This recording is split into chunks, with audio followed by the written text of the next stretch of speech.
আজকে আমরা খুবই গুরুত্বপূর্ণ একটা কম্পোনেন্ট ফিউজ নিয়ে আলোচনা করব।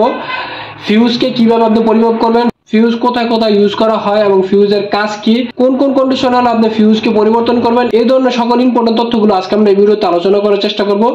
যেই সব রেজিস্টারের উপরে এরকম জিরো লেখা থাকে আপনারা ওই রেজিস্টারকে ফিউজ হিসেবে ধরে নেবেন। ফিউজ আপনারা চেক করবেন বিপ মোডে। যদি আপনাদের মিটারে দুইটা প্রুফ এভাবে ধরার পর যদি বিপ দেয় তাহলে আপনাদের ফিউজটি ভালো আছে, যদি বিপ না দেয় তাহলে আপনাদের ফিউজ ওপেন হয়ে গেছে।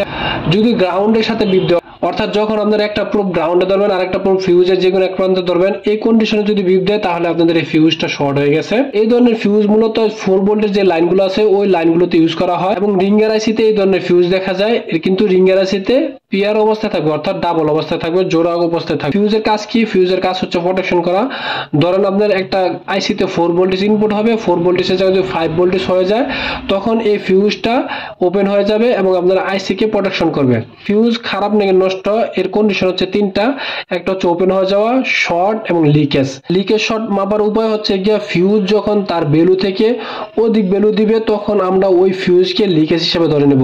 অর্থাৎ যখন আপনারা একটা প্রুফ গ্রাউন্ডে ধরবেন আর একটা প্রুফ এই ফিউজের এক সাইডে ধরবেন তখন এই যে ফিউজের ভ্যালু জিরো, এই জিরো ভ্যালু আপনাদের মিটারে শো করার কথা। যদি এর অধিক ভ্যালু শো করে তখন আপনারা এই ফিউজকে লিকেজ হিসেবে ধরে নেবেন। আশা করি আমাদের এই সংক্ষিপ্ত বিষয় আপনারা বুঝতে পেরেছেন। ভিডিওটা ভালো লাগলে অবশ্যই নিজের ওয়ালে শেয়ার দিয়ে রাখবেন।